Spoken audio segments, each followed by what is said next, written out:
Oh, it's you. We were raising your Pokemon and my goodness, we were surprised. Your Pokemon had an egg. We don't know how it got there, but your Pokemon had it. Do you want it? Oh yeah, wait, what? Really? You're a professional Pokemon breeder and you don't know how an egg got there? Do you?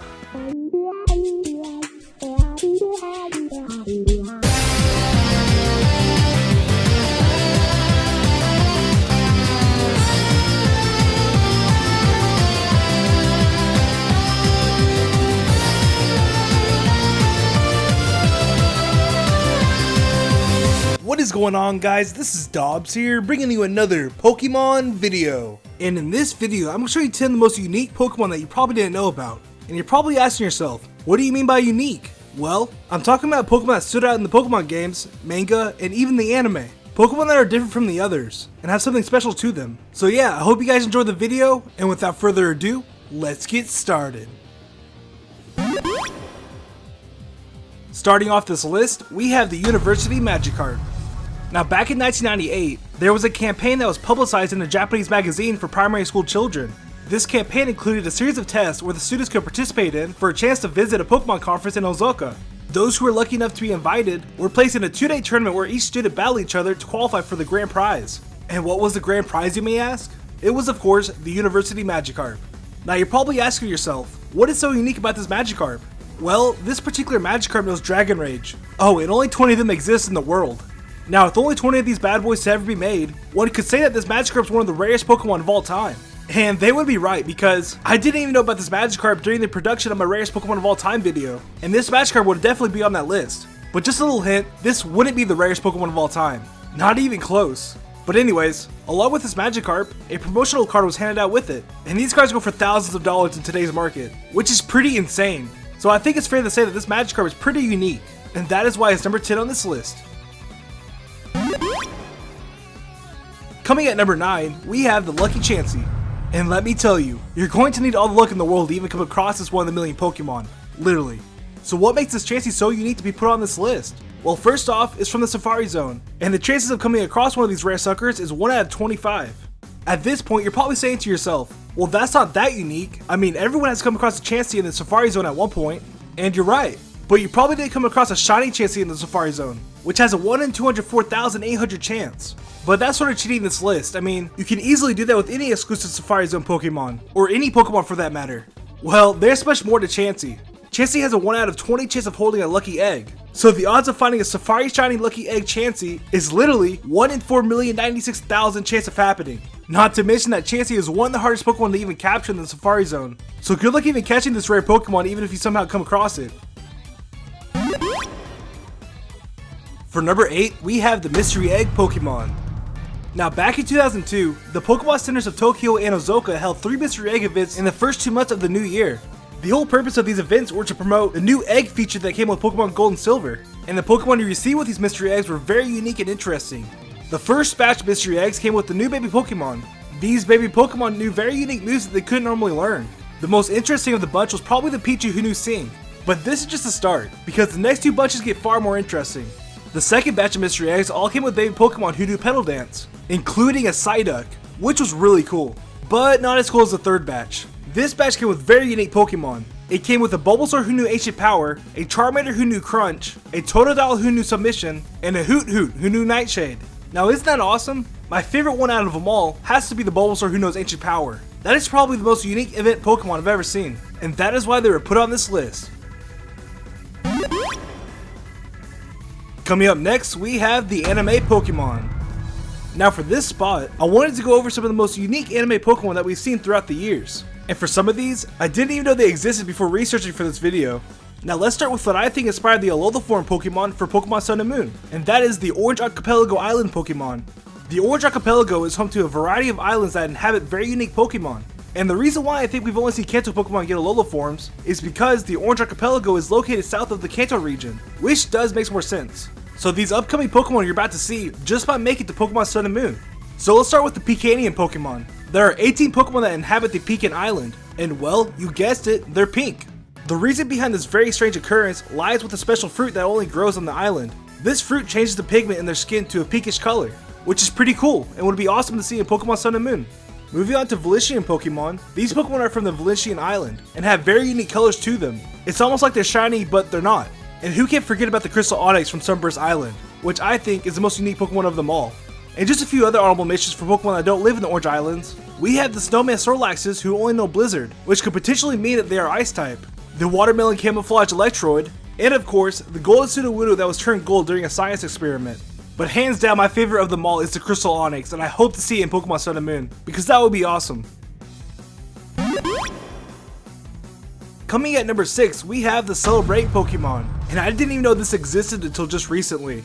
Now these Pokemon have a very unique move called Celebrate, and what this move does is absolutely nothing in battle, besides celebrating. It's basically a splash with some pizzazz on it, but it's still really cool at the same time. In order to get a Pokemon that knows Celebrate, you have to either live in Japan and go to a Pokemon Center on your birthday, or go to a special event like the World Championships. This year at Worlds, the first generation starter Pokemon were given out with a special move. But out of all the 16 Celebrate Pokemon that have been given out, one in particular is hilarious, the Magikarp.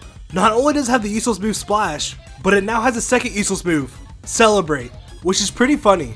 Too bad it's not obtainable anymore, because I would love to have that Magikarp. For number 5, we have Black Fog. Now what makes this Pokemon so interesting is that it's probably the most evil Pokemon to ever exist in the entire Pokemon universe. And here's why.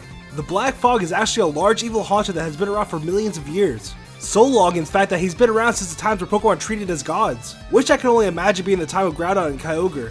Now what makes this Pokemon so evil is that it preys on the souls of Pokemon and humans for its pleasure. The history behind this evil creature lies with a high level haunter that likes to haunt people.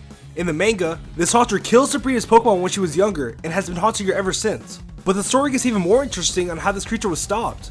How the story goes in the manga, Ash and Brock builds a large Pokeball in order to capture this gigantic haunter. After finding it and weakening it, they throw the Pokeball at him. But something strange happens. The Black Fog uses Explosion in order to escape the capture, but this leaves him with very low health. Eventually Ash and Brock pins him to a wall where he's unable to escape. Knowing this, the Black Fog decides to commit suicide by using self-destruct, because it would rather kill itself than be caught by a human, which is pretty messed up. Imagine that happening in the anime. No one would expect something like that. For number 4, we have the spiky-eared Pichu. Now this Pokemon is definitely one of a kind, because this is the only Pokemon to ever have an alternate appearance in a mainstream Pokemon game, not counting the cosplay Pikachus from Pokemon X and Y, because they're just wearing costumes and they're not as cool. Now this spiky-eared Pichu is actually a very rare Pokemon to come across, so rare in fact that it's among the rarest of event Pokemon. The reason this Pichu is so rare is because the things you had to do in order to get one was very obscure, and not many people knew about it. The method to obtain a spiky-eared Pichu starts with another Pichu, a Pikachu-colored Pichu, basically a shiny Pichu. This shiny Pichu was obtainable through a Wi-Fi event that only lasted for 20 days, and this event wasn't really broadcasted to the public that well. But if somehow you were lucky enough to know about this event, you would then grab your Pikachu-colored Pichu and then head to Ilex Forest to the abandoned shrine. Once you interact with the abandoned shrine, with your special Pichu behind you, a little cutscene will happen, and then you will eventually receive a spiky-eared Pichu. So while being the only Pokemon with an alternate appearance that doesn't relate to the gender, this Pichu was also featured in the anime, which is pretty cool. For number 3, I chose the virus Groudon. Now in the Pokemon movie Jirachi Wishmaker, a person that goes by Butler was assigned by Team Magma to bring Groudon back to life. While attempting this impossible task, Butler unfortunately fails the experiment because his machine lacked the proper amount of power. After being exiled from Team Magma, Butler grew desperate for completing his orders in hopes that he could return to the evil organization. Sometime later in the movie, Butler finds and awakens Jirachi from his 1,000-year slumber, and uses Jirachi's power in order to recreate Groudon. But this wasn't the real Groudon, it was pure evil. Proclaimed as an abomination, this Pokemon seems to be even worse than the original creation of Mewtwo. I mean, Mewtwo only destroyed a ship of people, while this Groudon started to suck the life force of every organism. It makes you wonder if Virus Groudon inspired the idea for Yveltal, because his Pokedex entry states that when it dies, it sucks the life force of the entire planet in order to be reborn again. But anyways, for being a failed clone just like Mewtwo and never really becoming an official Pokemon, I thought the Virus Groudon was unique enough to be number 3 on this list. For number 2, we have the original second generation starter Pokemon. Now back in the 1990s when Pokemon Gold and Silver were still in development, an alpha demo of the game was released to the public. In the demo, the player was given a level 8 starter Pokemon at random. The 3 possible Pokemon you could obtain was Chikorita, Kurisu, and Honoguma. That's right, Totodile and Cyndaquil weren't the original starter Pokemon for the second generation games, and Chikorita had slightly a different appearance to her. So starting with Kurisu, This Pokemon was number 212 in the National Pokédex, and knew the moves Growl, Water Gun, and Tackle. Some fans believe that Kurusu inspired the design for Spheal, but personally, I don't think that's true. I think it was a standalone Pokemon that was later replaced by Totodile. Moving on to Honoguma, its name is a combination of Japanese words that mean flame and bear. Due to the meaning of its name, some fans believe that this Pokemon inspired Teddiursa, which I can see true to an extent, but still, knowing that Totodile and Cyndaquil weren't actually the original starter Pokemon makes these unreleased Pokemon very unique, and that is why they are number 2 on this list. And for number 1, the most unique Pokemon, in my opinion, are Generation 1 Shiny Pokemon. Yep, you heard that right, it is possible to catch a shiny Pokemon in the first generation games, but it is extremely unlikely that you will ever come across one if you don't know what you're doing. And here's why. As we all know, the chances of coming across a shiny Pokemon from Generation 2 and onwards is 1 out of 8,192, which is a 0.01% chance of happening. But it is a completely different story when it comes to Generation 1 games. In Generation 1, just like all mainstream Pokemon games, the Pokemon have individual values which determine its stats, like HP or attack power. So using an online calculator that uses a specific formula, you can determine which Pokemon are actually shiny by looking at its stats. For an example, a shiny Moltres will always have 140 special, 105 speed, 105 defense, and either these sets of numbers for attack and these sets of numbers for HP. Once you trade this unique Pokemon to Pokemon Gold, Silver, or Crystal, you can see it shine in its glory. Pretty crazy, right? And for those reasons, I thought the Generation 1 shiny Pokemon deserved number 1 for this list. So yeah, those are 10 unique Pokemon you probably didn't know about. I hope you guys enjoyed the video. Be sure to leave a like if you did, I appreciate it a ton. And also, if you're enjoying the channel, be sure to subscribe. And if you want to follow me on Twitter for fan interactions, video updates, and other cool stuff, follow me at Ethan Dobbs. And for the question of the day, who is the most unique Pokemon to you? Be sure to leave it down below in the comments. I can't wait to see you guys have in mind. And I'll see y'all next time. See ya.